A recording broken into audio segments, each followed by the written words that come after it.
This episode is brought to you by Portland Distro. If you like underground music, movies, and more, go to portlanddistro.com for licensed merch, vinyl, CDs, and more. Plug in the discount code 10OFF, TENOFF, for a 10% discount at portlanddistro.com. Thanks for tuning in. We got another action-packed episode for you guys here on Everything Went Black. This week, my old friend Aaron Dallison joins us. You may recognize Aaron from Keelhaul, another great band that we've played many shows together over the years. And I've always been a huge fan of him and his playing and all the music that he's been involved with. More importantly, Aaron has a brand new record out with his relatively new band, Axioma. The record is called Sepsis, and it is available on Translation Lost. Before we get going, I want to thank our newest member to the Everything Went Black Patreon Legion, Jeffrey. Thanks for joining. And if you're interested in joining the Patreon, there is a ton of bonus material you get. At certain levels, you get early access to the weekly episodes, and there's a brand new tier now, and that's for sponsor level. For $25, you can become a sponsor. That might seem like a lot of money, but I'm gearing this mostly to people who want to promote something. If you have a business, a band, or some project that you're looking to draw attention to, for $25, I will give you a custom read. All you have to do is provide copy. I would say make it around 200 words, and I will read that on all of the free weekly episodes and open the eyes of our listeners to your business, your band, or whatever project you have. So check it out. For as little as $1, you can support the podcast and get the bonus content. For $5, you can support the podcast and get early access to all the episodes, as well as the bonus material. And for $25, you can be an official sponsor of this show. And if you're listening to this show, obviously you're somebody of impeccable taste. So I urge you all to check out our brethren, the four horsemen of the podcast apocalypse. Of course, I'm talking about Into the Necrosphere, hosted by Jackie Smith, Horror Wolf 666, hosted by Brandon Legion, who is going to make a special guest appearance on this show, and my other podcast that I co-host with Mike Scandato and Jeff Kashid. That is the Necromaniacs podcast for all things horror. We played with you guys a few years ago, and I came to see you live in Brooklyn a couple of years ago before all this pandemic bullshit happened. And, as most of the other stuff that you've done, I think it's great and I'm a fan. And then when Sepsis came out and I started listening to that record, it felt like a huge step forward with something that I already enjoyed quite a bit. So congratulations on the new record, man. That's awesome.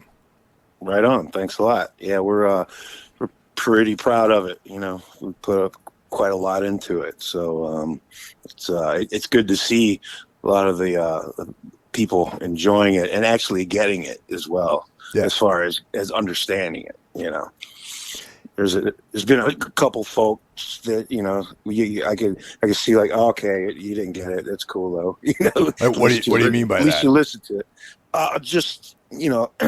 Just not, I guess, like, there was, I saw someone mentioning, like, what a horrible production it was. And I was like, dude, you must have listened to, like, the worst MP3, or, because I don't understand it, I know production, and I think it sounds pretty good, Yeah.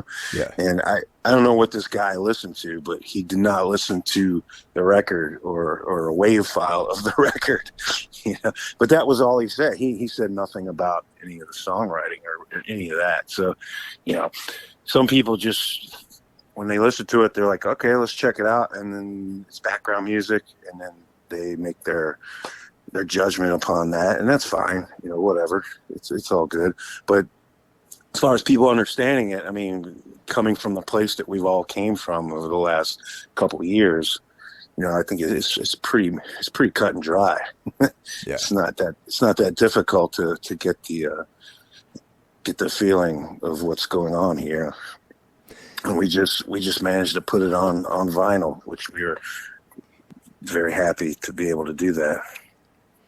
Yeah, speaking about the production stuff, man, like that, it really is a shame that people have a voice sometimes. You know what I mean? It's like in this day and age, anyone can have an opinion, however uninformed it might be.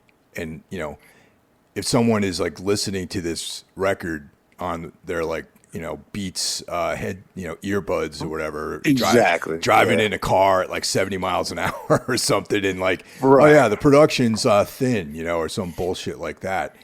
They get to put that opinion out there, and it's something that someone reads, which might dissuade them from listening to an otherwise, great record. It's a fucking drag that happens. Yeah, and that's a part of it that we pride ourselves on, is making everything sound good, and like if someone's like, yeah, well, I don't like the way they do this or whatever, yeah, that's fine. But something that we try very hard to get across, and it's just kind of nerve wracking sometimes. But you always have that, so it is what it is. Yeah. Just move on. Where did you guys record this? Actually, the exact same places we recorded the previous record. Our friend Dave Johnson, Bad Back Studios. He had a studio in his basement. He has since moved about 40 miles away, but he lived about, I could walk there in 10 minutes. And all the other guys in the band, we all live within like a 5-minute drive of each other, which is kind of crazy. But so we recorded at his house. So it was extremely convenient. Our rehearsal spot's like 5 minutes away as well. Recorded it in his basement. He has a pretty nice studio set up, and he's done previous stuff like for Midnight, Fistula. He's done quite a bit of stuff down there. Yeah, so he's in the know of what you guys are after. He's familiar with the sound. And did you guys spend any more time on this? Because I gotta say, man, this record sounds just like leaps and bounds better, like on all levels, man. Even production wise than the last record. Yeah, seriously, like we thought he did great on the last record, so we were like, we wanted him to continue and do this. And I think this one was musically quicker.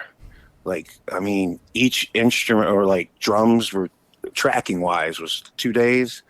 I think guitars were 2 days, bass was 2 days. Wow. And that was it for tracking. For the first time, like vocally, because he lived so close and we were able to do it. I basically, because when the vocals come, I have ideas of what I want to do and whatnot, but I don't sit down and hash it all out until we record, because I sit there and I soak it all in, as when the guys are doing their guitars and whatnot, I'm just soaking it all in. And I used to do that. I've always done that with most of the project I'm involved with. But so for vocally, I would just I'd be like, okay, I want to do these 2 songs in a week, and I would go home and start working on ideas, what wasn't already laid out, and then we go in and we do like 2 songs, and then I come back, and then the next week do 2 songs.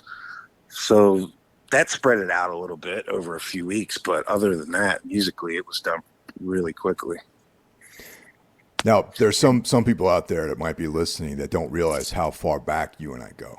I think I met you in like 1997 or something like that, Yeah. Oh, yeah. Yeah. And I'd actually seen you perform prior to meeting you. So I saw you play in Escalation Anger at the Grog Shop, like even before you and I met each other. And it's funny because I recognized you as the guy from that band, and when you showed up in Keelhaul, because I only really knew Dana and maybe Will at that point when we first met. Right. Yeah, that's funny too, because all these years I never knew that until actually I think recently, a few years ago. Yeah. We talked about it. I'm like, what? No shit. Yeah. Like, you remember that? And I don't even remember what the premise was. Like, did our bands play together? I don't even remember. No, actually, it was my old band.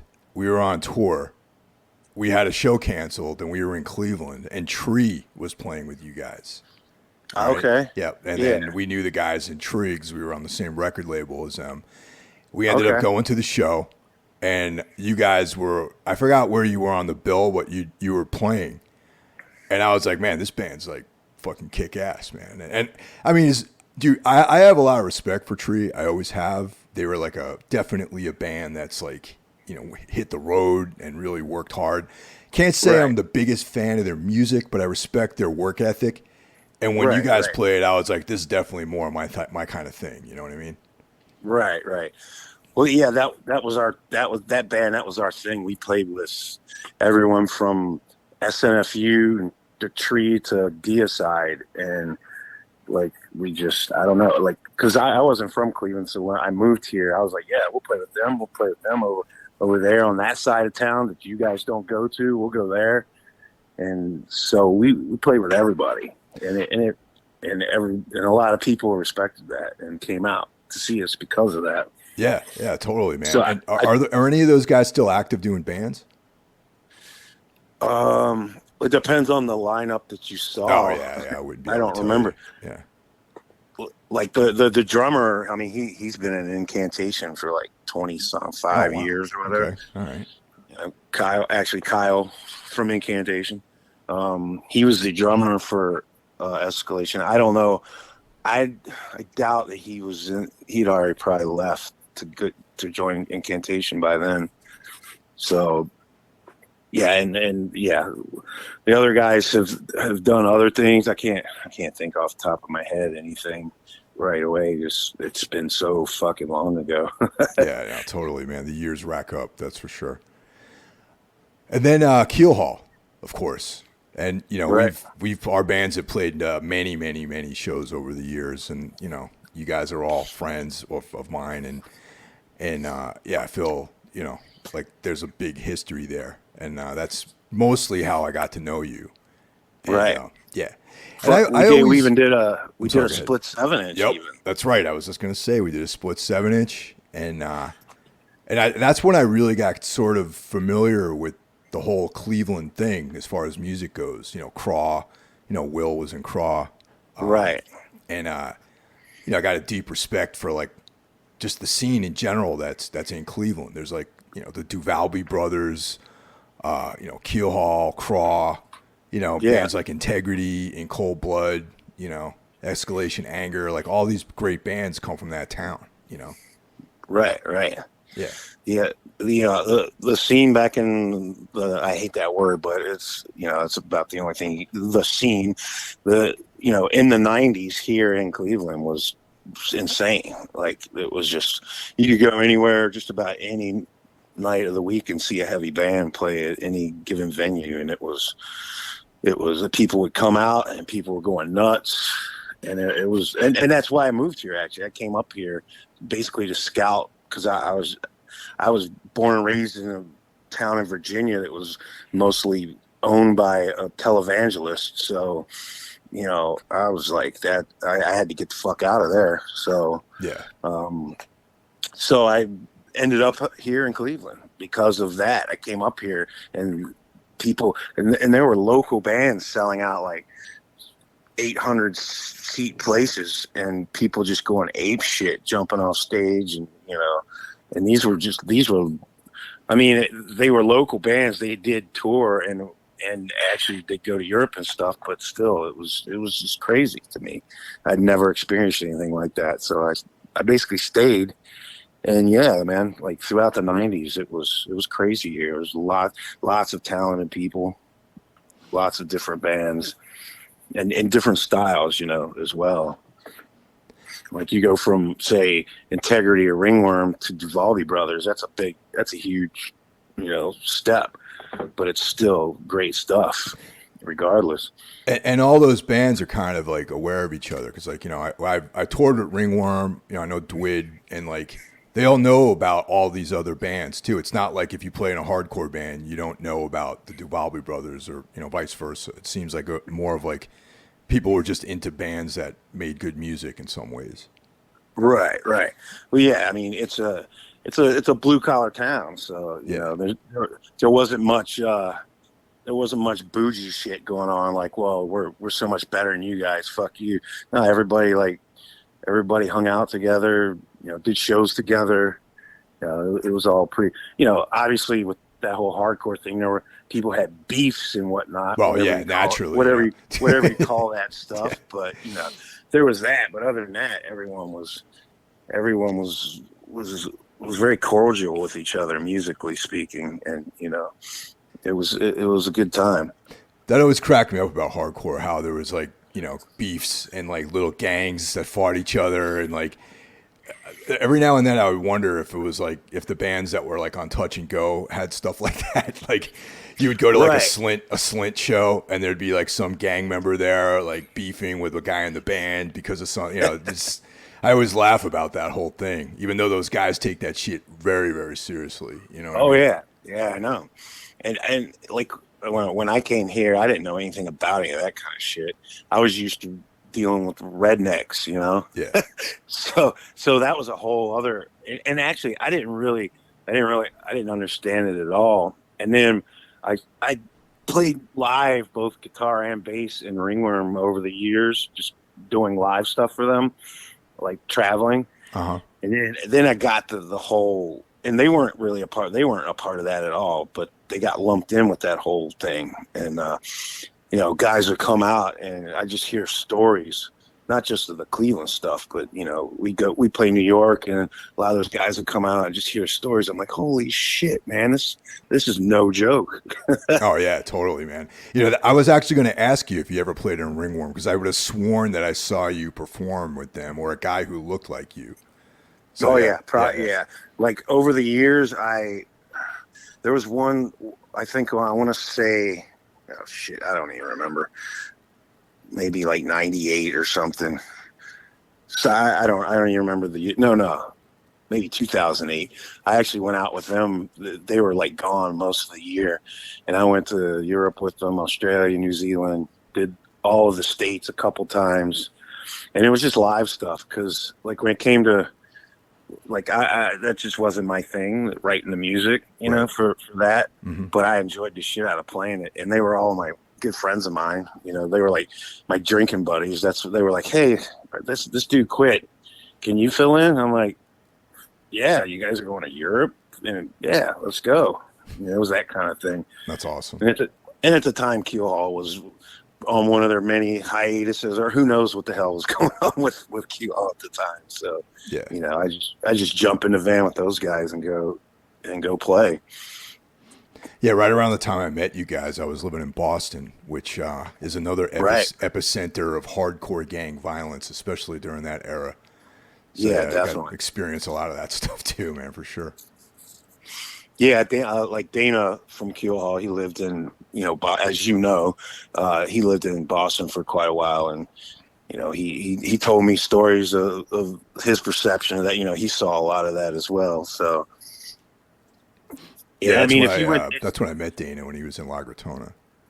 Right. Yeah. If you cities like that, if you went to any heavy shows, you experienced some form of it. It was always around for sure. No, definitely. So with Keelhaul, are you guys? So what's the status of Keelhaul right now? I figured I'd just ask you that question. There really is no status. Okay. I mean, all right. We've hung out. Actually, the four of us hung out recently. We actually went to see Tool, which basically Danny, the drummer of Tool, hit us up and invited us all out to come see their show. So we all got together. We met up at a bar, had a couple of drinks, went to see Tool, went back to the bar, and then we all went home. And the whole time we were together almost the whole time, the four of us. And we didn't once talk about Keelhaul. You know, we talked about like, oh yeah, my fucking bathroom in my house, man. You know, we talked about life, and we never mentioned the band. So that I knew right there. I'm like, this, you know, it's done. You know, Yeah. I know people hate to hear that, but that's just the way it fucking is. And personally, like, I don't feel that the four of us could get together and it wouldn't have the power that it had back then. So it would be selling ourselves and people short if we did it again. That's my opinion. You know, like I said, we've never talked about it, so I don't know what the other guys think of that. I could dig that, man. That's like fair enough. You know, it's like when it's over, it's over, and you know, if you have to force it, then it's not worth doing. Yeah, I mean, I can't see getting in a room and relearning that material and doing it justice by any means. You know, it sure as fuck wasn't like simple stuff where It's like, okay, 3 chords and let's just sing along. It wasn't that. So there's no reason to try to rehash it. I mean, like, actually, no one knows about this because it's in limbo, but Dana wrote a bunch of songs. This was a couple before the pandemic, and he texted me and said, "Hey, I got an album here, and I don't know any musicians." He said, "I trust you with the bass on it, and you know some people." So basically, long story short, I put down bass tracks on it. I got the drummer John from Axioma. He played drums on it, and then I'm like, well, this shit needs a vocalist, like a frontman vocalist, like a fucking David Yao type thing, you know? Right. So basically, I texted my friend Sean from Child Bite. Oh yeah, Child Bite, and he somehow agreed to do it. So we recorded the record, same place as Axioma recorded, and the record's been done for 3 years now. Oh man. And we had a label to agree to put it out, and things were moving forward, and then everything just stopped. You know, the pandemic came, and they were still like, yeah, we want to do it, and nothing. So it's been sitting around for 3 years. We're not obligated. There's no contracts, so it's just no one knows about it. So it's just sitting there, and you know, Dana's moved on. He's written another record of something else, and you know, it's just kind of. And any fan of Keelhaul would hear that and be like, well, that's about as close as you're going to get, really, is, you know, half of us, basically. What's the name of the project? It's called 6 Kills 9. Yeah, I think, Dana mentioned that to me, actually. And I was curious if it was the same thing. But at the time I talked to him about it, I don't think any of this stuff had been recorded. So that's right. Yeah, upsetting to hear that it's in limbo right now. Yeah, we played a handful of shows that went well. We played when Pelican came through. We played with them. Mm-hmm. We went to Detroit and played with Agnostic Front and Prong. Oh wow! Yeah, and we did a thing here called the Blackout Cookout. I believe that was our first show ever. And we were firing on all cylinders too, man. It was sounding good. And then, you know, then the pandemic happened, and then it just, you know, just kind of fell apart. So we, as far as I know, that project is not dead by any means. It's just we ran into a few roadblocks, so to speak. I'd love for someone to put it out. I don't know if the label that agreed to put it out is still thinking of doing it, because they've put numerous things out since, you know, that obviously weren't sitting around for 3 years. So I don't know. Damn. But you know, in the Keelhaul context of things, that's probably about as close as you can get. It's like 2 of us in a project. And another thing that is unfortunately probably pretty detrimental to the whole Keelhaul thing is Will was in an accident last year, and he shattered his heel. Oh man! And he broke his wrist. He fell off of a ladder. Oh, he was man. cutting some branches off a tree. And the branch came back, smacked him off the ladder.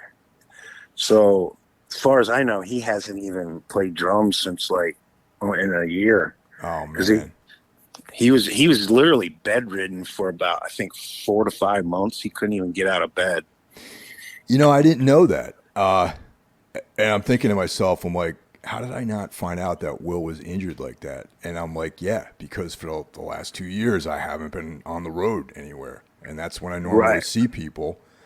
And, you know, none of us really, you know, none of us are really known as like staying in too good a touch with anyone unless we see each other, you know? Yeah, exactly. Yeah. And none of us are really like, oh my God, get on social media. You won't believe what happened to me today. Yeah. Yeah, totally.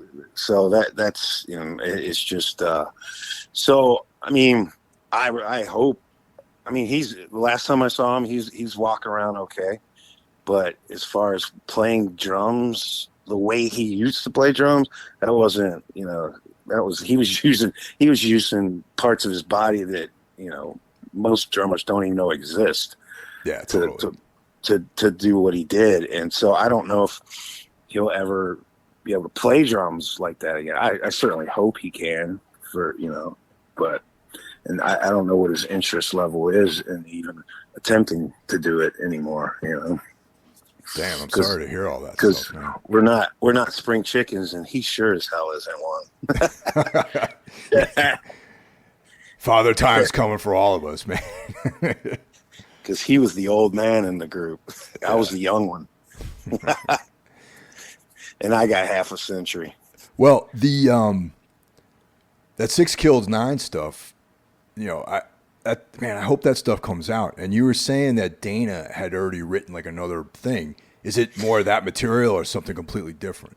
I think it was more of that material. Oh man. From what he was telling me, one of the last times I talked to him, like about that, is he's like, dude, I got like 3 records written. Oh, I mean, he's insane. He just sits at home and just riffs out. But the thing is, you know, he barely like leaves the house, and he barely plays with anybody else. I think he's got something going with some people right now. Not real sure. I think he might have gotten frustrated of this whole 6 Kills 9 just fucking sitting there. It's a great fucking record. We actually did a live during the pandemic. We did one of those streaming things. Oh, yeah. We didn't do it live. We did it where like we recorded it. Like I did it in my basement. Dana did it at his place. That kind of thing. Right.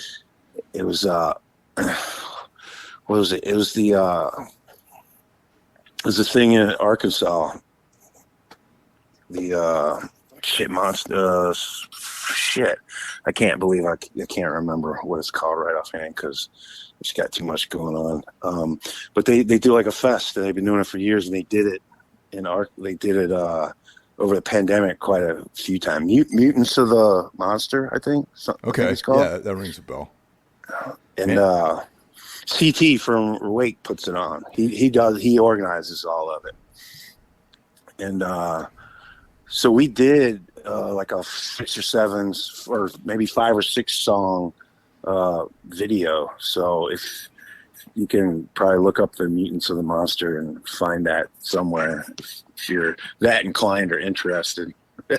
I will for sure. It turned out pretty good. Especially, I think it was all of us the first time we ever done anything like, okay, I'm gonna film myself play this song. You know, it seemed ridiculous, but at the time, no one really had anything else. You know, that was the only way you could do it. So. Yeah, man, I think back to that stuff and it makes me depressed. You know what I mean? It's like, I mean, it's great that people tried doing that, you know, and like we even did some stuff too, or where it was just like, you know, let's try to do something during this period. But like, you know, I was like, man, no one's going to want to look at this stuff like going forward. You know what I mean? It's like bad memories and PTSD and all that stuff. You know what I mean? It's just to pass the time. Yeah, totally.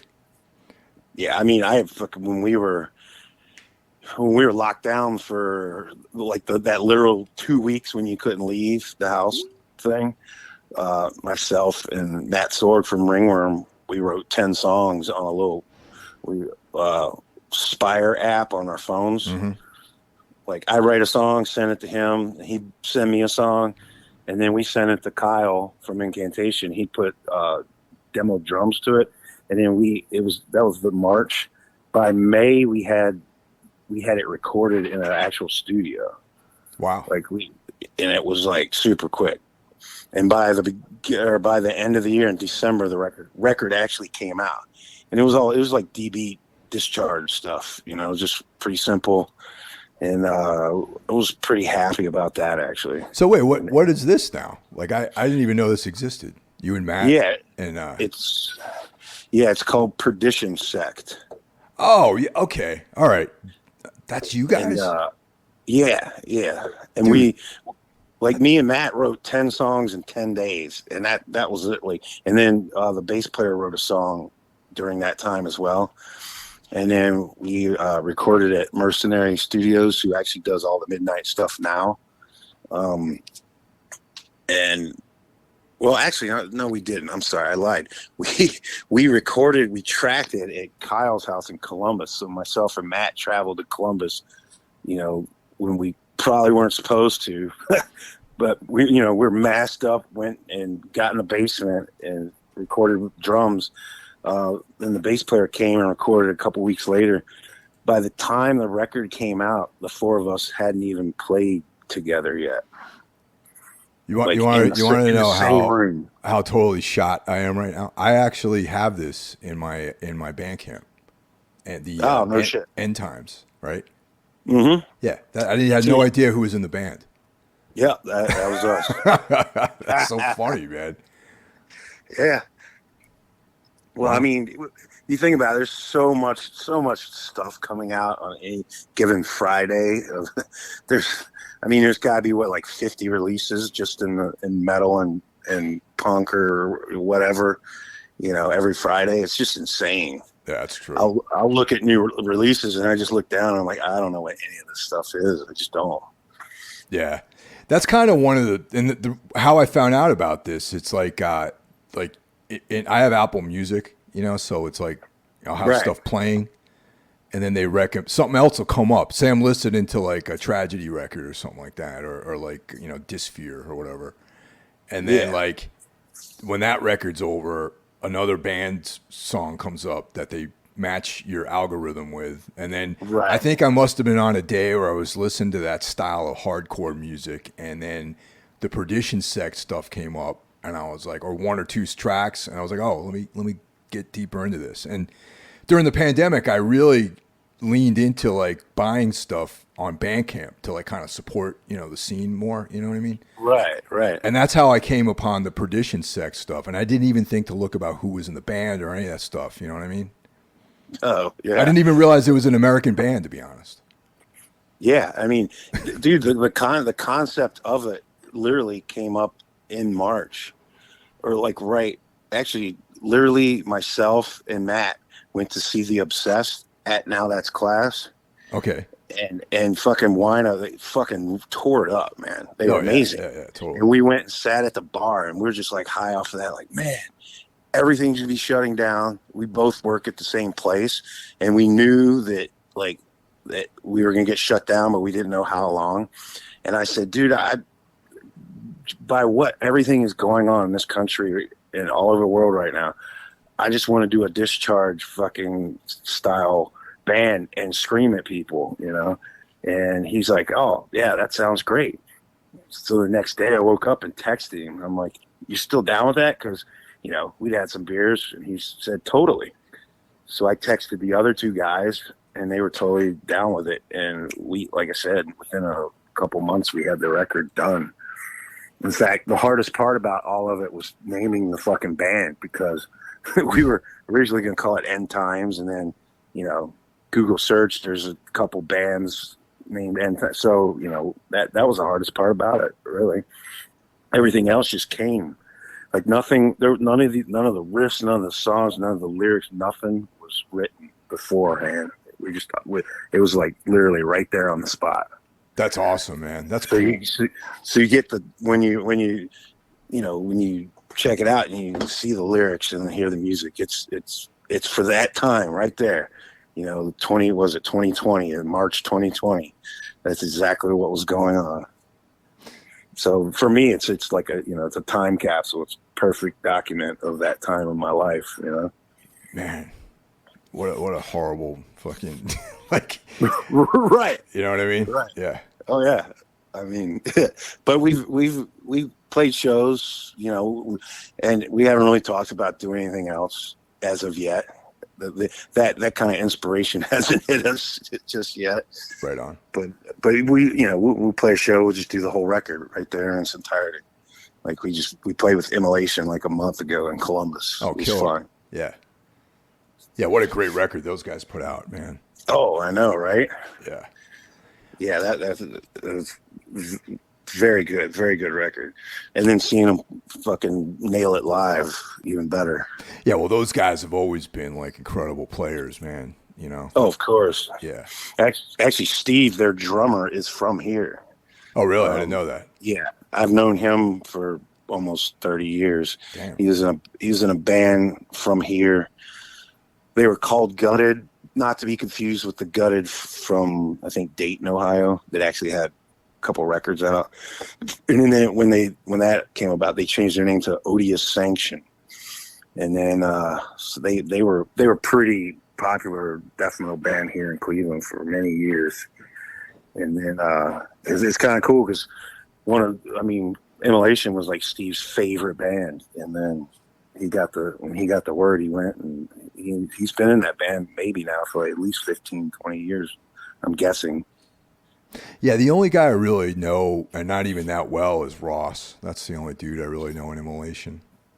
And yeah, that's I met some of the other guys, but I wouldn't say I know them necessarily. Right.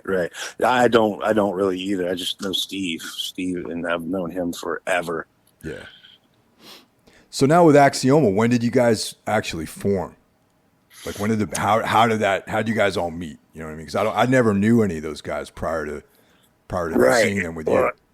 It's kind of interesting.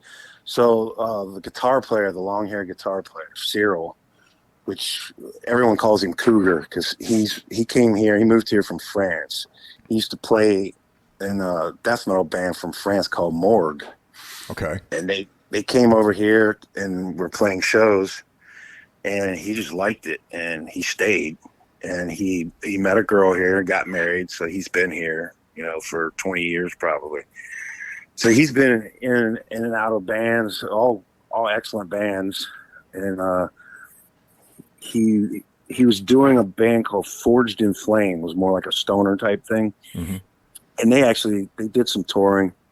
I think they might have had something to do with Napalm Records, okay. Possibly. Yeah. But anyways, that kind of was. Well, it wasn't falling apart, but it just wasn't as busy. So he wrote like 5 songs, I think, and as a side project. So he went in and he got the drummer John and he got Justin, and they recorded this 5 songs. It's basically be like a demo or whatever.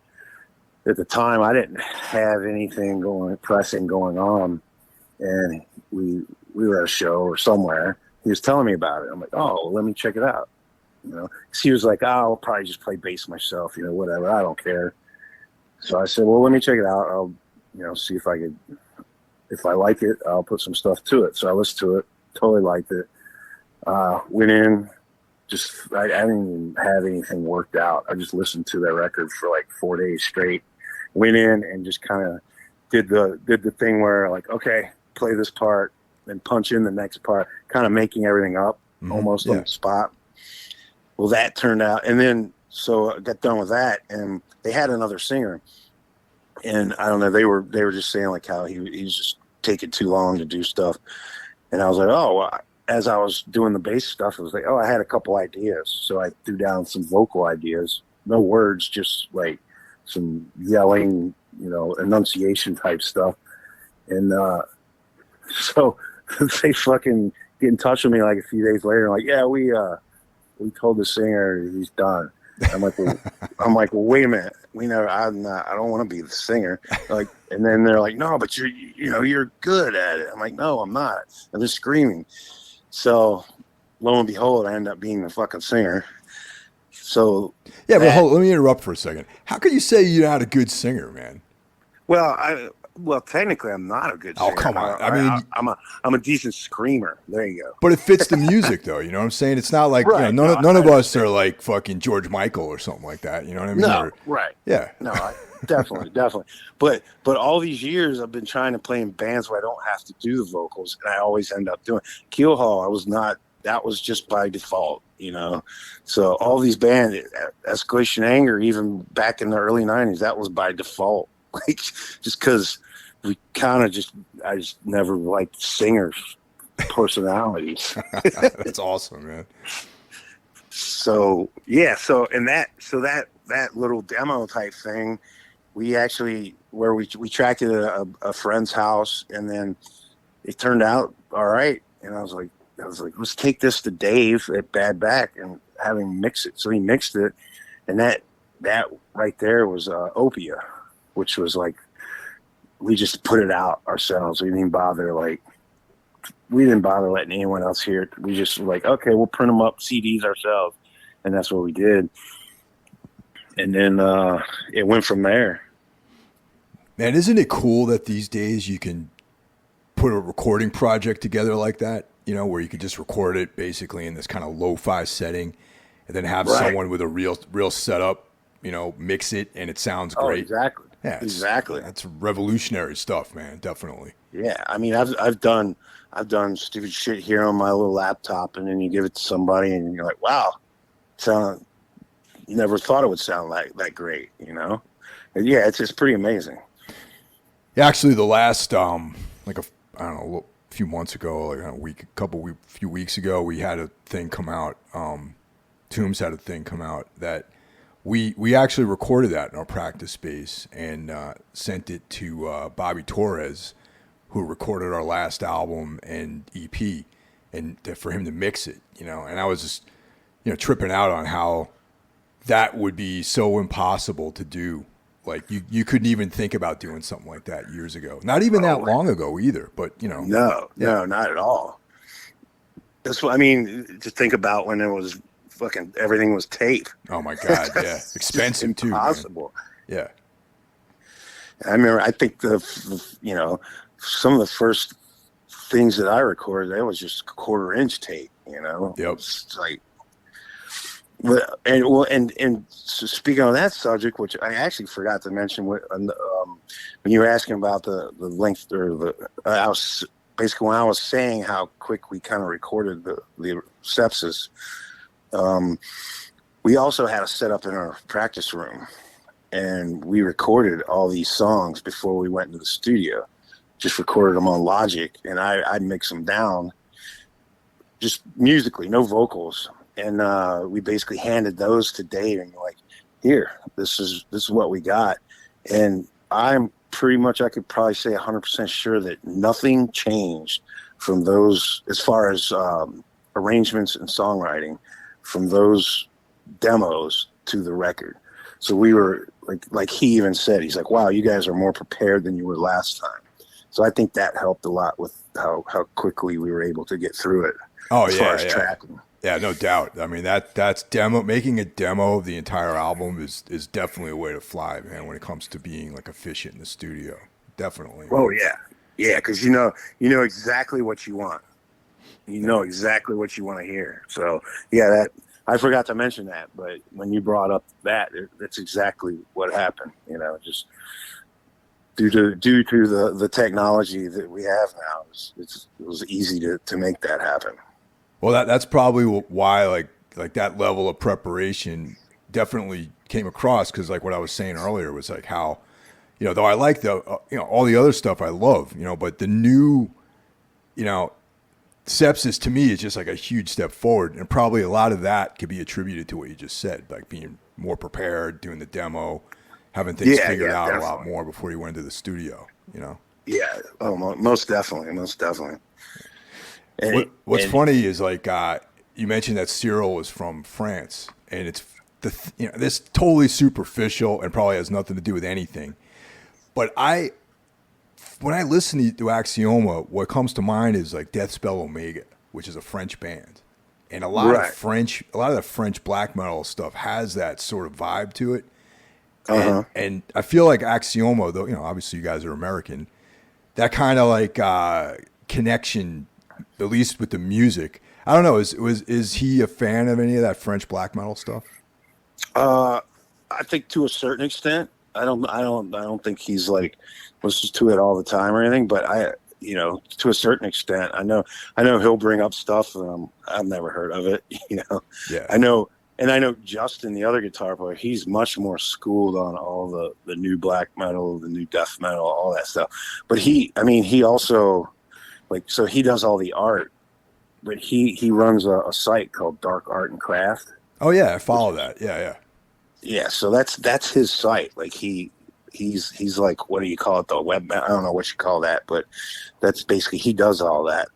So he's definitely more up on newer, or well, not that those like Decibel's newer, but he's up with a lot of that scene, so to speak.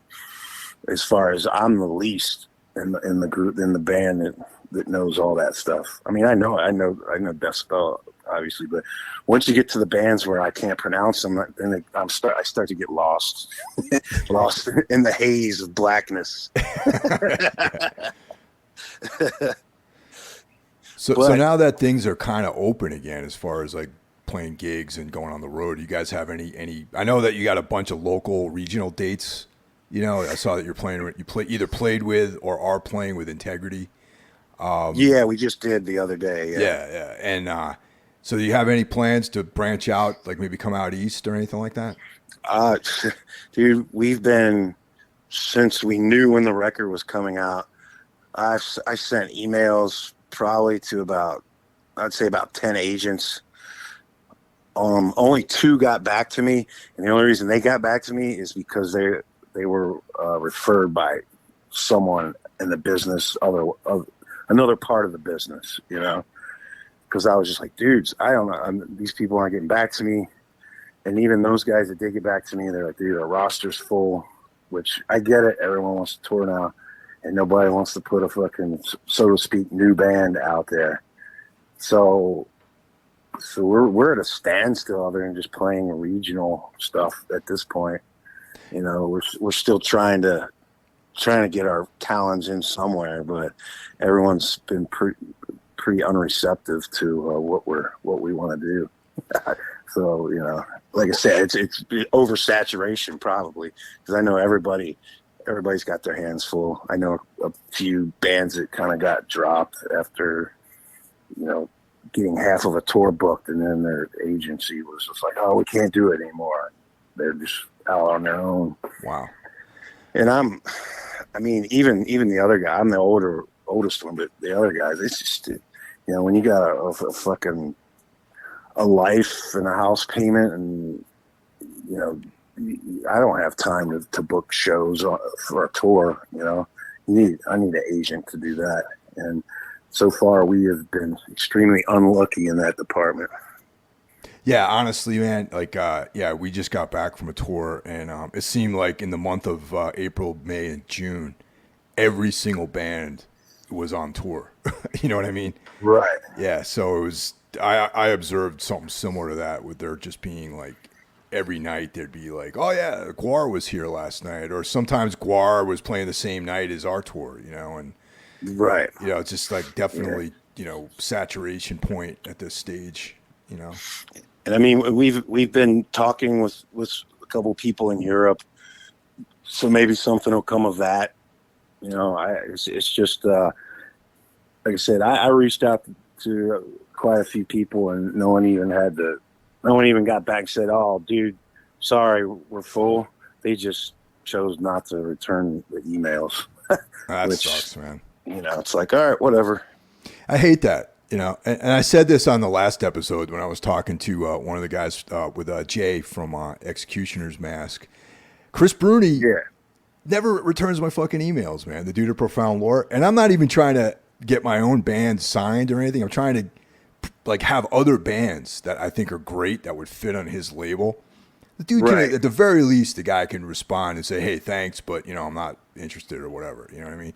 Yeah, I've noticed, especially in the culture of in the culture of our music right now, the metal, and people just don't bother anymore. They're just like, oh yeah, I'll just ignore it. And I get it. I'm sure I've missed some emails of replying. I'm not saying that it's but it just seems too common to me. Yeah, I mean, I don't like that. Like I try to like at least respond, man. You know what I mean? It's like just through the podcast and the band. Like I get a lot of emails and messages and like I always at least say hey or whatever, or I can't talk about this right now or something. You know what I mean? Rather than just leave someone hanging. It's funny because there was an agent who I saw complaining online about no one answering their emails, and I literally responded with a question mark because that person was someone that I contacted. Oh no! Didn't email me back. Oops. That's funny. And honestly, I don't even know if they got it. Like they might have skipped over.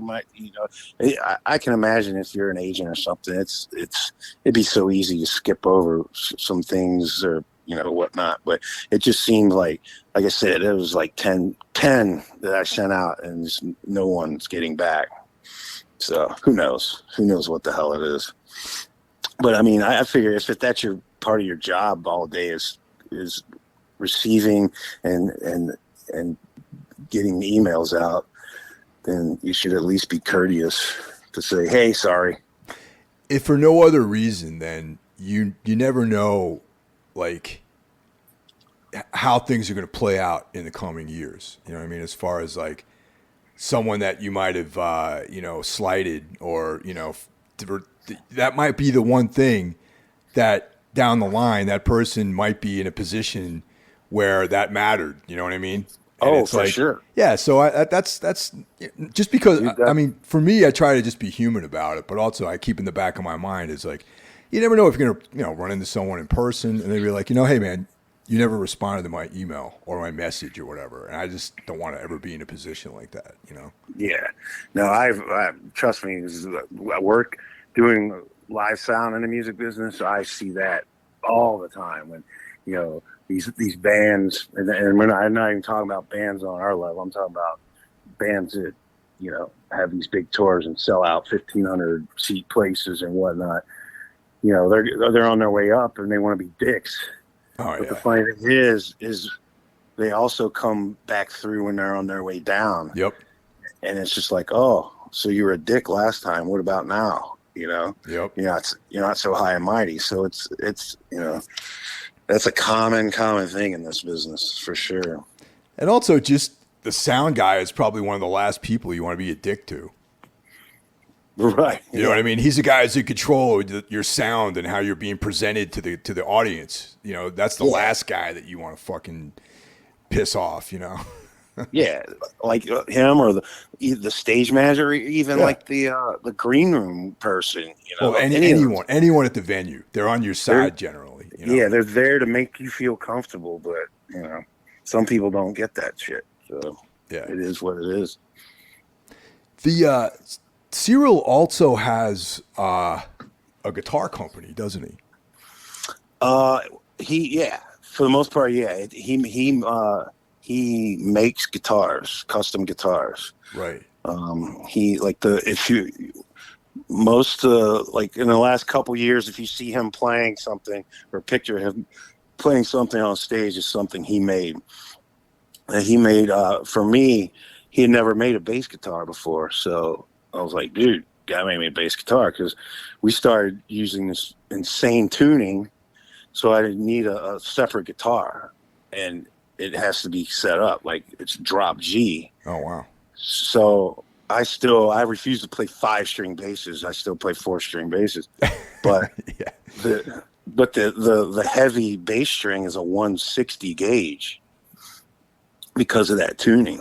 Right. So it's pretty crazy. You got to set it up a certain way. So anyways, he's like, all right, well, so basically we drove like 2 hours south of here to like this Amish like town and it was like an Amish Home Depot. It wasn't Home Depot. It was named after whatever family. Oh, wow.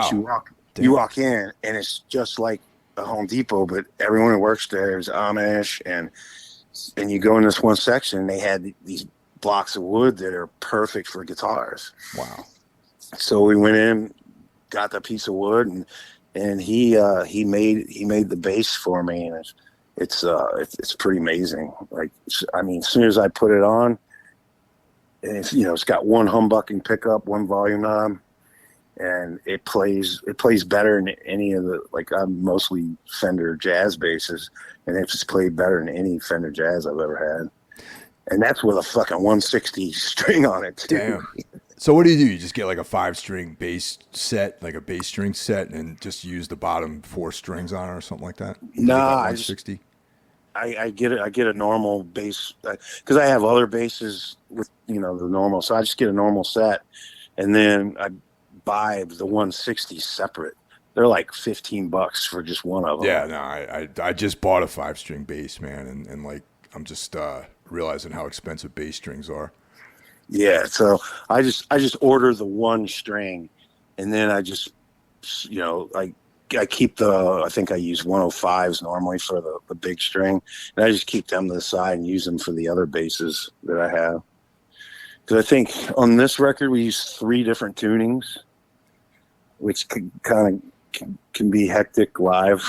I bet, dude. So that's like 3 different basses you probably have to have on stage, right? Well, luckily one of them, it's like D standard, and then drop D or drop C. Drop C. It's yeah. drop C, and then the other one's the G, which we have to switch out. So it does limit. Like, you can't really fucking call audibles in the middle of a set because you got to think, okay, we got to change guitars and such. So wow. So you got to kind of work that out. Like, okay, we're gonna do all the G's here, and then we'll switch, and then that. Especially when you're like doing an opening half-hour set, it's just like, all right, you fucking gotta be quick about this. Yeah, totally, man. Yeah, but keeps me on my toes. I enjoy it, actually. Yeah, I don't like to fuck around like that anymore on stage. I just like to pick my guitar up and have it be in one tuning, just roll, Right. Yeah. But yeah, dude, that's awesome, man. It was good talking, and yeah, the new record's great, and I for what it's worth, it's on my top 10 list for the year, man. Oh, awesome! I appreciate it. That's awesome, dude. Totally. It's like like I said, for me, it's like understanding where you personally are coming from musically with the more advanced like playing. And then also, I mean, to me, it sounds very black metal, but there's also obviously influences of like Neurosis and just the kind of mathy, like Keelhaul stuff that I'm accustomed to hearing you play, Right. I mean, it's funny to me, like, because I've been interviewed in the past about, a couple weeks ago, and they were talking about the black metal, and I'm like, honestly, for me personally, the black metal or that type of influence actually comes from the bands that the black metal bands were influenced by, like the Celtic Frost, Possessed, sure, all that stuff. That's where I think my where I'm coming through. The other guys obviously have other things, but for me personally, that's my all-time favorite is Celtic Frost. Dude, yeah, me too, man. I love that band. And I'm kind of stoked because a friend of mine that I grew up with in Virginia, he bought the record and he just got it the other day, and he hit me up and was like, dude, getting Celtic Frost vibes. And I was just like, yes, all right, accomplished. Yeah, totally accomplished. Definitely that, but like on the amount of time I've spent listening to it, it's like I think the more like intricate song arrangements, that's where it kind of differs, though. I mean, Frost is just for like, sure. you know, Yeah. and the more intricate arrangements and stuff. That's where I was like, man, this has like a kind of like a French like vibe to it, like the Death Spell Omega, you know, kind of thing, you know, or even some of the now this is like I'm just, you know, like a band like Krieg Machine or something like that. You know, it's like a lot of cool like time changes and things like that. And you know, I know you as being a guy who's very adept at doing that style. You know. Right. Yeah. Yeah, I didn't even realize it till after it was recorded. I'm like, wow, some of these songs got a lot of shit going on. Yeah, but it all flows though. That's the main thing. It doesn't sound like riff salad, you know. Yeah, none of it was like us sitting down going, okay, this is gonna be like this. It was like it flows because that's what it was. It just literally came out of us, and that's how it came about. You know, we've never sat down consciously be like, okay, I want this part to sound like this, or we've never been methodical like that. It's just whatever comes out is what it is. And we were lucky enough to harness it on this, I feel. That's killer. And yeah, man, like I said, I love the record, and you know, it's currently on my top 10 for the year, man, and we're already like over halfway done with the year, so awesome. That's awesome. Well, hopefully it lasts. Oh no, for sure. I think I pretty much got my 10 that I want. There might be a couple that might drop off, but this one rates pretty high, like in that 10. You know what I'm saying? The ones at the bottom are the ones that might drop off. You know what I mean? Right. Yeah. Well, hopefully we can do more shows together. Yeah, dude, I was just gonna say that, man. It's like, you know, hopefully to see you guys either out here on the East Coast or we'll be visiting your town at some point. You know? Oh yeah. I mean, if you guys are coming through, I'll definitely, if all the guys are available, I'll definitely weasel our way onto the show. Hell yeah. That's at least one advantage we have around here is we can get on most shows that we want to, if it's viable for the tour, you know? Yeah, no, it's cool, man. All right, Aaron, thanks for taking time out and talking to me. And yeah, thanks for having me. Oh, totally, dude. And thanks for listening, everyone. Talk to you next week. All right, thanks. You got it.